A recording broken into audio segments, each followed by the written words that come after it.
Assalamualaikum warahmatullahi wabarakatuh. Perkenalkan, nama saya Almaga Valges Vigo dengan nomor NPM 2010111021 dari Universitas Dirgantara Marsekal Surya Dharma. Di sini saya akan menjelaskan tentang hubungan pembangunan dan lingkungan. Simak videonya. Pembangunan menurut Rogers dan Shoemaker merupakan suatu jenis perubahan sosial yang mana terdapat berbagai ide baru yang diperkenalkan di sebuah sistem sosial yang bertujuan agar menghasilkan pendapatan per kapita dan level kehidupan yang lebih baik dengan menggunakan metode produksi yang lebih canggih dan organisasi sosial yang lebih terarah. Sedangkan lingkungan menurut artikel Wikipedia adalah kombinasi antara kondisi fisik yang mencakup keadaan sumber daya alam seperti tanah, air, energi surya, mineral, serta flora dan fauna yang tumbuh di atas tanah maupun di dalam lautan. Lingkungan juga dapat diartikan menjadi segala sesuatu yang ada di sekitar manusia dan mempengaruhi perkembangan kehidupan manusia. Pembangunan dan lingkungan tentu saja memiliki hubungan yang sangat erat karena pembangunan itu sendiri dilakukan di dalam suatu lingkungan. Pembangunan yang memberi manfaat merupakan pembangunan yang dalam prosesnya memperhatikan konsep kelestarian lingkungan.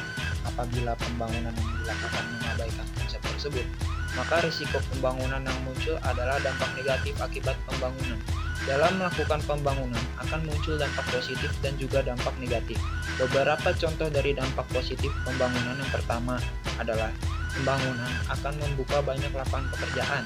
Hal ini dikarenakan banyak proyek-proyek yang membutuhkan sumber daya manusia, sedangkan ahli akan didatangkan untuk menyelesaikan suatu program tertentu seperti pembuatan ruas jalan tol, perumahan, dan lainnya. Yang kedua, pembangunan akan meningkatkan pendapatan masyarakat.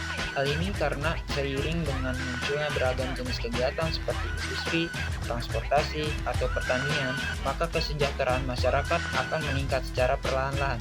Yang ketiga, membuka investasi di berbagai bidang. Dengan kegiatan pembangunan, maka beberapa investor baik dalam negeri maupun luar negeri akan masuk sehingga aliran modal semakin banyak.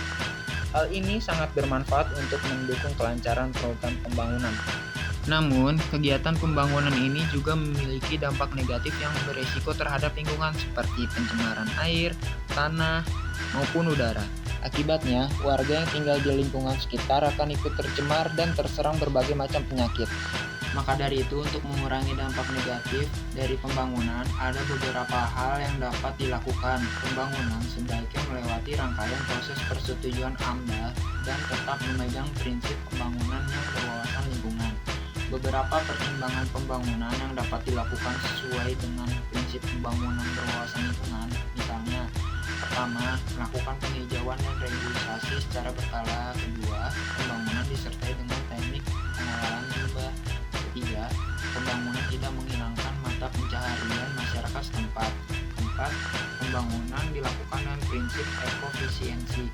Kelima, melaksanakan pembangunan sesuai dengan rencana dokumen AMDAL yang telah disusun secara bertanggung jawab.